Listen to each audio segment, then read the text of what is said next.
దేశవ్యాప్తంగా నిర్వహించే ఎస్ఐఆర్ పై కేంద్ర ఎన్నికల సంఘం ప్రకటన చేస్తుంది. ఇప్పుడు లైవ్ చూద్దాం.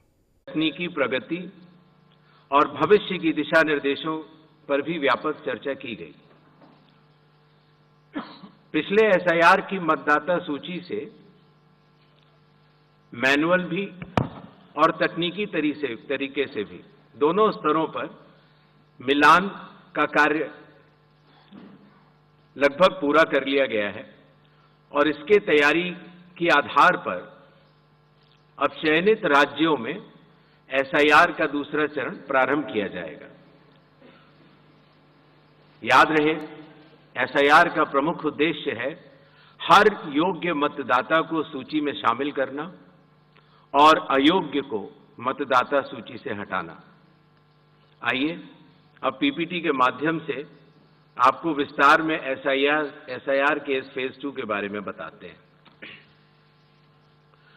जैसा कि आप सबको पता है, एसआईआर का फेज 1 समाप्त हुआ और इस चरण की सबसे बड़ी खूबी यह रही कि बिहार के 7.5 करोड़ मतदाताओं ने बढ़ चढ़कर पार्टिसिपेट किया। 90,000 बीएलओस, सभी 12 राजनीतिक दलों के 1.6 लाख बूथ लेवल एजेंट्स, सब ने मिलकर मतदाता सूची को शुद्ध बनाने का कार्य किया और नतीजा आपके सामने है। 0 अपील्स, अर्थात बिहार की मतदाता सूची अधिकतम शुद्ध मानी जाएगी। अब फेज 2 12 राज्यों में या संघ शासित प्रदेशों में आरंभ होने वाला है। नेक्स्ट।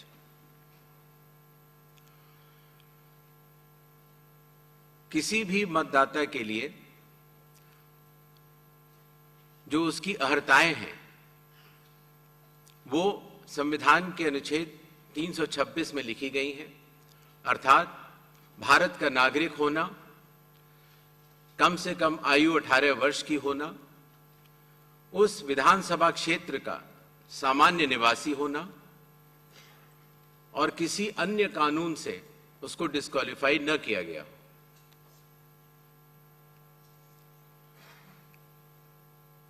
एसआईआर की आवश्यकता के बारे में काफी चर्चा हो चुकी है, लेकिन फिर भी चुनाव आयोग एक बार आपको बताना चाहेगा कि चुनावी कानून के तहत हर चुनाव से पहले इलेक्टोरल रोल का रिवीजन आवश्यक है और या जब भी चुनाव आयोग आवश्यकता अनुसार निर्धारित करे। विगत कुछ दशकों से लगभग हर राजनीतिक पार्टी ने मतदाता सूची के शुद्ध न होने के ऊपर चुनाव आयोग को लगातार शिकायतें दी हैं।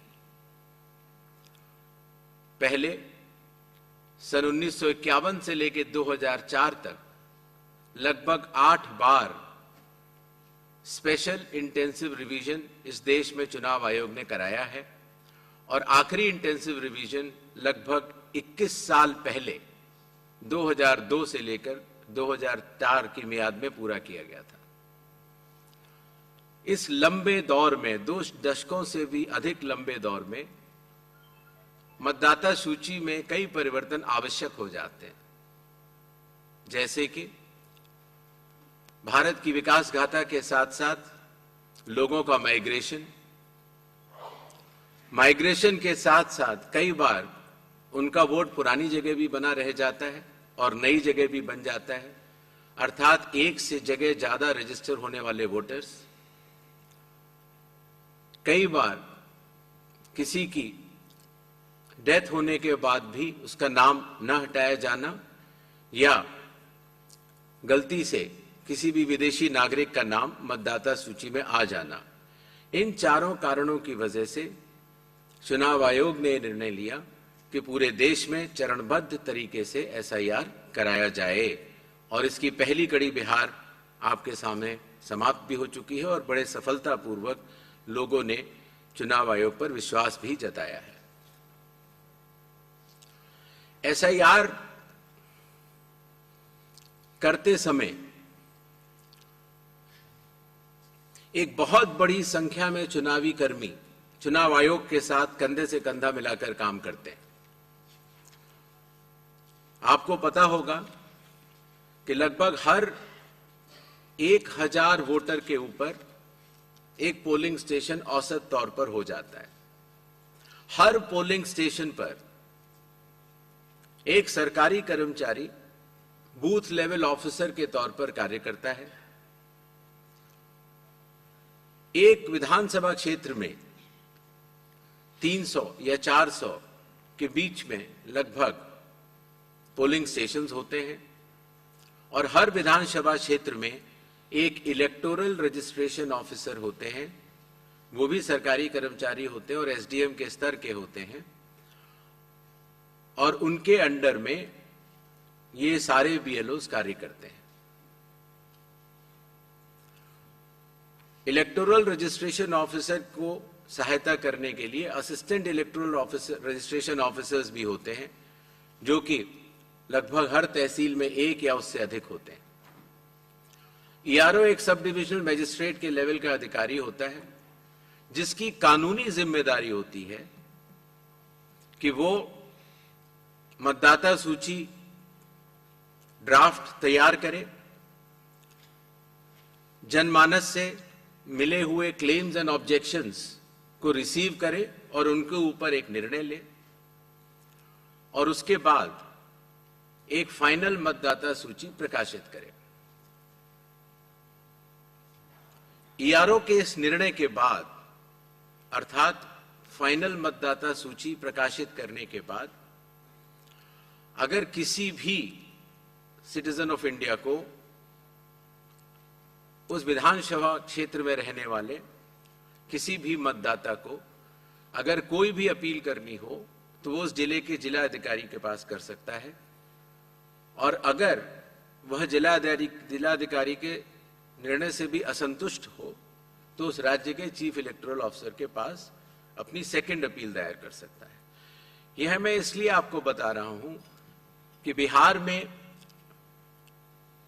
सभी राजनीतिक दलों के साथ मिलकर जब एसआईआर हुआ, उसके बाद जो जिला मजिस्ट्रेट्स के पास अपील आई 38 जिलों में, वह 0 थी। अर्थात ईआरओ और इलेक्टर्स ने मिलकर और बूथ लेवल एजेंट्स ने मिलकर बहुत ही अच्छा काम किया।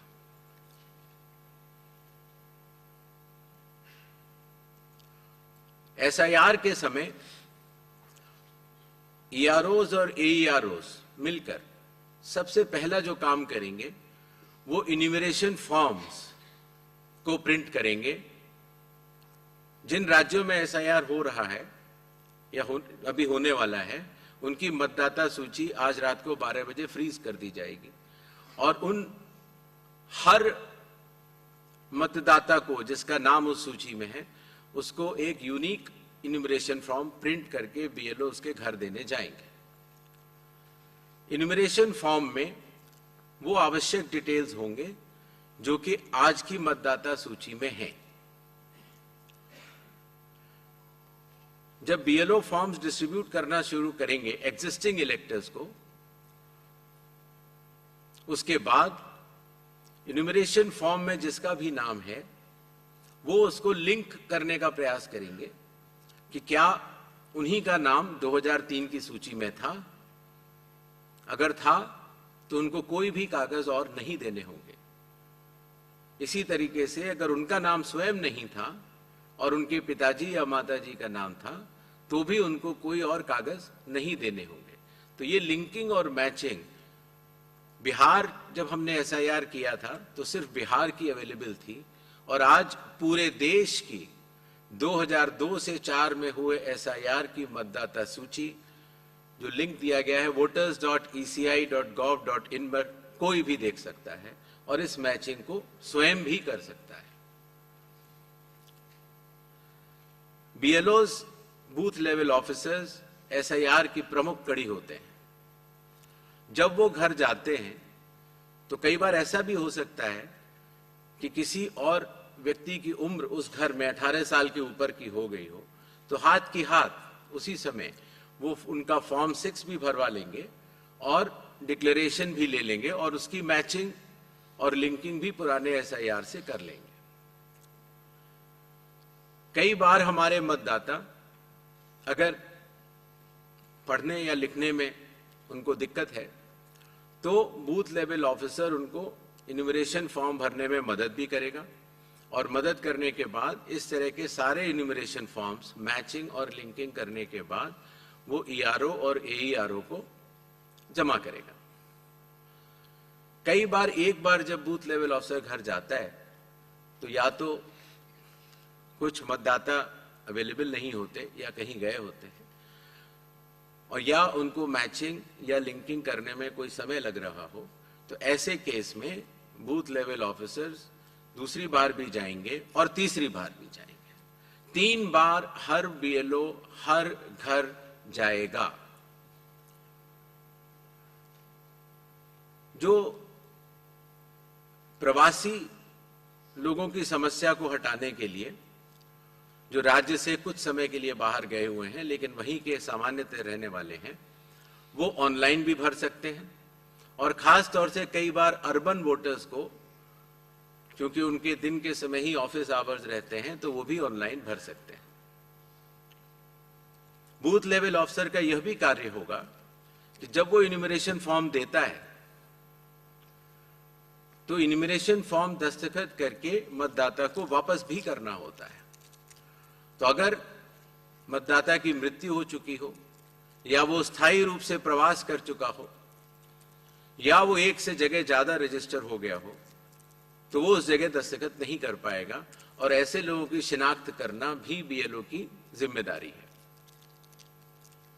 एक बात मैं फिर कहना चाहता हूं कि जो मतगणना, वो इन्यूमरेशन फॉर्म की जो फेज होगी उसमें किसी भी व्यक्ति से किसी और कागज की आवश्यकता नहीं होगी, बस उन्हें अपनी मैचिंग या लिंकिंग दिखानी होगी कि 2003 में किसके साथ है। नेक्स्ट, सारे फॉर्म्स मिलने के बाद ईआरओ और एईआरओ ड्राफ्ट सूची प्रकाशित करेंगे। ड्राफ्ट सूची में उन्हीं मतदाताओं का नाम होगा जिनके इन्यूमरेशन फॉर्म्स वापस मिल गए हैं। जिन मतदाताओं की मैचिंग या लिंकिंग नहीं हो पा रही है, 2003 में कहां थे, 2003 में आपके माता पिता भी नहीं थे या कोई भी नहीं था, ऐसे लोगों को भले ही उनका इन्यूमरेशन फॉर्म मिल गया हो लेकिन नोटिस जारी करेगा ईआरओ और एईआरओ और नोटिस जारी करने के बाद फिर वो उनकी एलिजिबिलिटी डिसाइड करेगा इंक्लूड करने के लिए या एक्सक्लूड करने के लिए बेस्ड ऑन इंडिकेटिव डॉक्यूमेंट्स, जो मैं आगे बताऊंगा। ईआरओस और एईआरओ की यह जिम्मेदारी होगी कि कोई भी योग्य मतदाता छूटे ना और कोई भी अयोग्य मतदाता सूची में अंदर ना आ पाए। ईआरओ के फैसले के खिलाफ कानूनी तौर पर जिला मजिस्ट्रेट के पास एक अपील होती है, जो मैंने आपको बताया, और जिला मजिस्ट्रेट के फैसले के खिलाफ चीफ इलेक्टोरल ऑफिसर के पास भी सेकंड अपील होती है। जो प्री इन्यूमरेशन फ्रेज है, जो आज रात को 12 बजे से शुरू होगा, उसमें कंप्यूटर मैचिंग और लिंकिंग पिछले एसआईआर से ईसीआई नेट के जरिए की जा रही है, उसको आगे बढ़ाया जाएगा। मैनुअल मैचिंग और लिंकिंग काफी हद तक बूथ लेवल ऑफिसर्स ने इन राज्यों में कर ली है और ट्रेनिंग जो बीएलओज की है, ईआरओज की है और डीओज की है, हालांकि काफी ट्रेनिंग हम लोग यहाँ ट्रिपल आईडीएम में कर चुके हैं, बट एक बीएलओ, ईआरओ और डीओ की ट्रेनिंग कल से शुरू होगी। सभी राजनीतिक दलों से 6 नेशनल पार्टीज जो कि हर राज्य में मौजूद हैं और हर राज्य की जो स्टेट पॉलिटिकल पार्टीज हैं, उन सभी से निवेदन है कि वो अपने बूथ लेवल एजेंट्स अगर उन्होंने नामित नहीं किए हैं किसी भी बूथ पर तो जरूर कर लें। साथ ही साथ सभी चीफ इलेक्टोरल ऑफिसर्स को डिस्ट्रिक्ट इलेक्शन ऑफिसर्स को और ईआरओस को यह निर्देश भी होंगे कि कल से शुरू होकर परसों तक वो सभी पॉलिटिकल पार्टीज को के साथ मीटिंग करेंगे और पूरी एसआईआर की प्रक्रिया को उनके समक्ष डिटेल में बतलाएंगे। जहां तक बूथ लेवल एजेंट्स का सवाल है हर पॉलिटिकल पार्टी के, जैसा कि बिहार में था, हर बूथ लेवल एजेंट एक दिन में 50 इन्यूमरेशन फॉर्म्स जो साइंड हो इलेक्टर्स के वो कलेक्ट भी कर सकता है